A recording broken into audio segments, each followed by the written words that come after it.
What's up, everybody? Welcome back to another video. This video is going to be a little different. Today, we're going to be doing a Half-Life iceberg from Half-Life 1 to 2 and cut out episodes and cut out content. So, it's my first video doing this kind of stuff, so we're about to see how it goes, and let's get into it. Okay, so to start off, we're going to start with the Black Mesa Aperture rivalry.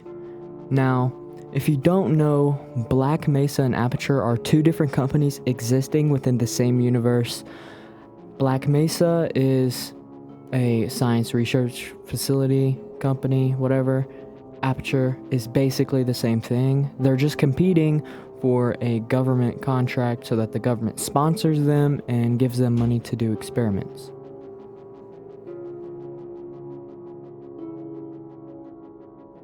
Now our next one is Playground Screams. Playground Screams is an ambient sound in Half-Life 2 in City 17 as you walk past a playground in the beginning of the game where you can hear faint children's screams if you interact or stay in the park for a long period of time.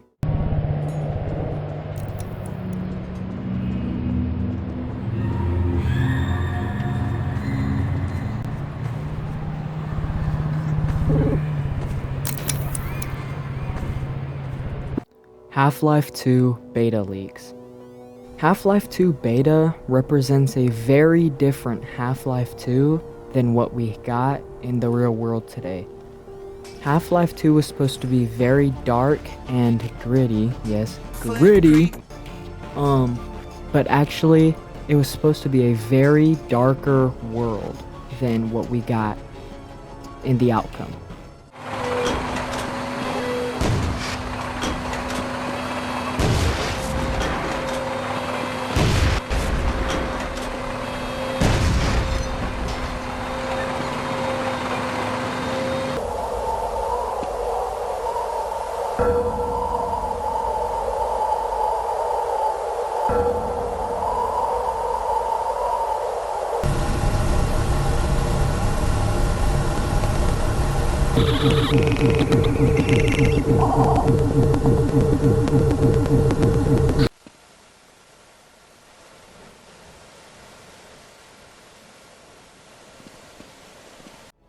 G-Man's briefcase. This is another weird one that isn't really like that deep, but one Reddit user says there's nothing inside the briefcase. There is no briefcase. The shape and image that Gordon sees when perceiving the G-Man is most likely the same as what everyone else perceives. I always suspect the G-Man to be simple trick of the mind.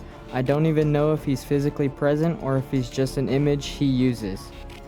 But if you go in the game and you no-clip and you look inside of G-Man's briefcase, there is 3 pencils, an ID card, and I think that's pretty much it. A Pistol 3. A Pistol 3 is it's a plot outline posted by Mark Laidlaw on his personal site. It represents a snapshot of what Episode 3 could have been before his departure from Valve. This is one of many futures, as the history of the game shows with Half-Life Alyx, that the plot of the game is still changing, as in Half-Life Alyx, Alyx's story is actually changed because, I mean, the ending of Half-Life Alyx. I'm not going to spoil it for you guys.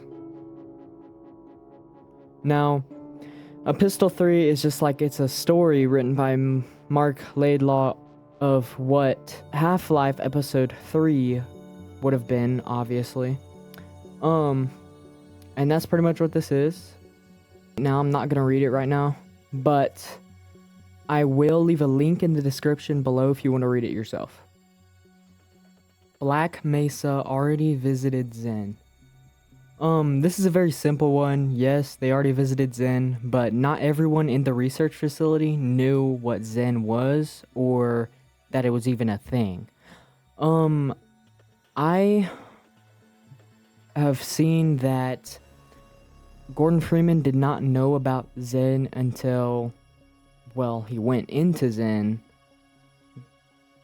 because he wasn't authorized to be in the teleportation labs, nor was he there for any time they went into Zen. Now, this is just my opinion, but maybe he did know about it, maybe he didn't. But yes, Black Mesa already visited Zen long before the Resonance Cascade. The All-Knowing Vortigaunt. The All-Knowing Vortigaunt is a Easter egg in Half-Life 2 that you can find if you go in a tunnel in, I forgot which episode it was, or, I mean, it was episode 1, obviously, but I forgot what stage it was, but I think it's where you had the like, motorboat, and you're, you know, speeding through the, sewage or water or whatever.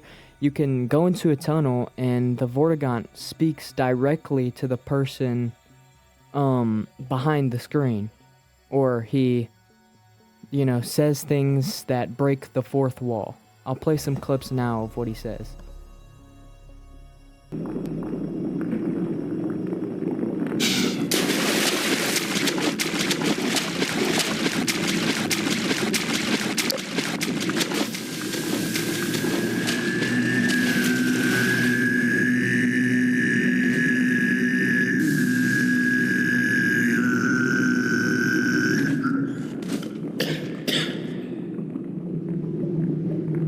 We remember the free man. We are coterminous. There is no distance between us. No false veils of time or space may intervene. We see you still in Black Mesa. Clearly we see you in the Nihilist's chamber. We bear witness to the bright eternity of the Nihilist's demise. You leap, you fall, we see you flash between the barriers. For a brief time you joined us, you are one between the worlds. You have lost all dear to us. Next one is Brain is a good guy, and let's just be honest, no he's not. He might have some good intentions, but let's be so for real, he's not a good dude. Next one is G-Man nuked Black Mesa. I personally don't believe this one because in the other two spin-off slash sequels to Half-Life 1, it can be seen that the military dropped and called for the nuke. It's not entirely impossible that the G-Men couldn't have anything to do with it, but personally, me, I just don't believe it. If you want to look more into that, you can. I'm not going to go really deep into it because I just don't believe in it. Well, so, I'm editing right now, and I just figured out that I'm wrong. G-Man did reactivate the thermonuclear warhead and blow up Black Mesa, but that doesn't technically mean he nuked it. The military planted it there and turned it on, but then Adrian Shepard turned it off, but then G-Man turned it back on, so I guess he did nuke the facility. Next is the Consoling Couple. The Consoling Couple is a couple that consists of a husband and a wife, seen throughout the Half-Life 2 games, that can be seen just whimpering and, you know, begging, like, I'll just play some clips, but most of the time it's the husband holding the wife, saying it's gonna be alright, it's gonna, you know, it's gonna end soon, whatever. I'll play some clips so you can see what it looks like. It's gonna be okay. What are we going to do? Of course, think of your something. question touches on one of the basic biological impulses. Now, in many points of the game you can see them, such as whenever you reach the rebel base, or you can even find them dead on the couch together in later episodes.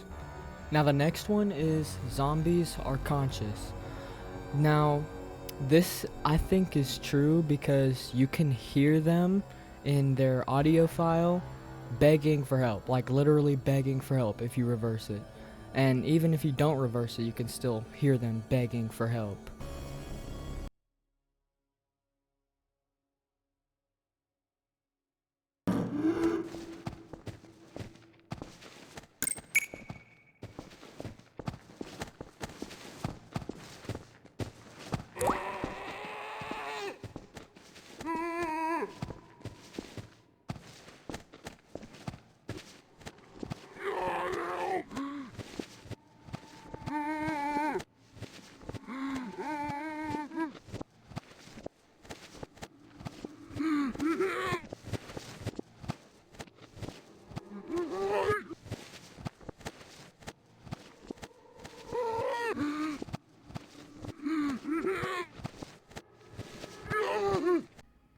Yeah, so that's pretty much what happens if you reverse and hear the clips normally. They can be heard asking God for help and just begging to God help.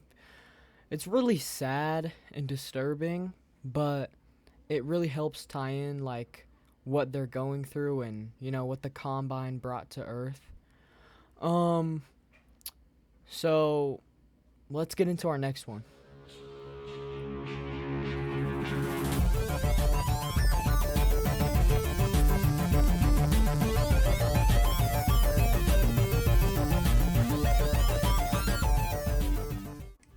Welcome to Shallow Waters, everybody.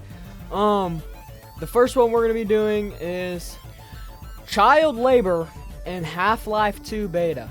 I know, it's pretty crazy than what we just talked about, but this is actually true, and there's found footage in the Half-Life 2 beta leaks of the Combine using child labor during the beta phases of Half-Life 2 beta. They probably removed this, obviously, because it's child labor, and I don't know what the standards for video games were at the time, but they were probably not that strict, but pretty strict, and so they just took it out and changed it whenever they redid Half-Life for what it is today, and added the suppression field, which stops citizens from conceiving or having children at all. Next is the radio song. The radio song can be heard playing from a radio in the level in Half-Life 2 called Anti-Citizen 1. It can also be heard in Half-Life Alyx at the radio if you turn the knob just a little bit. It's like all the way over to where it's almost at like the end, but just like an inch off. You can hear it. I'm gonna play the clips now so you can hear what it sounds like. It's a very eerie, scary sound, and you might actually know it because it's used in a lot of scary TikToks for content just to make you feel scared.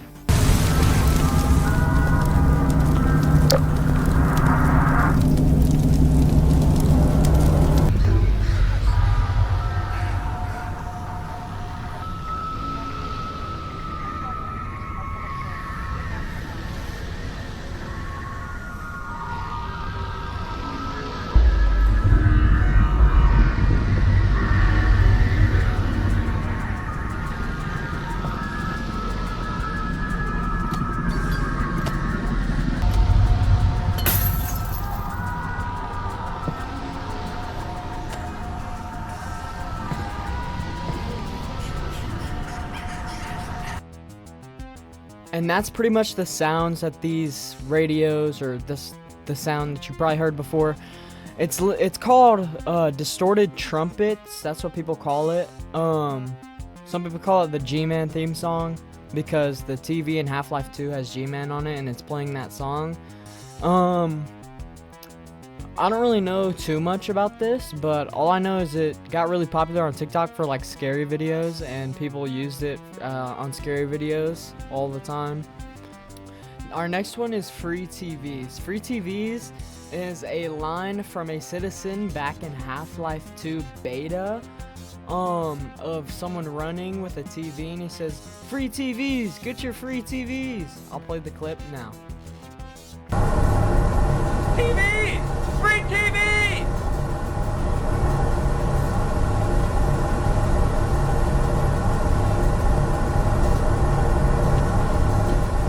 Get one, get a TV, get yourself a TV! Our next one is G-Man is an advisor. And many people think this because he has interdimensional power and the ability to manipulate reality how he pleases. I found this one Reddit discussion that comes onto this theory from Half-Life 1 and 2. The Reddit states, the sort of supernatural being that can interact with the universe as he wishes is an advisor, also G-Man. However, in Alex he was captured by Combine, suggesting that he is still a physical creature and his power is not limited. So my dyslexia. I start to believe that he is one of the last, I don't know how to say that, but it's an advisor before the Combine enslaves them. That his main goal is to free the advisors from the Combine's wield. That's what they think the whole purpose of the G-Man is. I kind of believe this one. It kind of sounds believable, but I guess we'll never know since Valve doesn't know how to, release a third episode or a third game. Unfortunately, everyone, I'm gonna have to end it right here. I'm working on a part 2. There's gonna be probably 3 parts to this iceberg because it's taken me way longer than I expected to do this video. It's already been a couple days while I'm editing this, so I'll see you guys next time.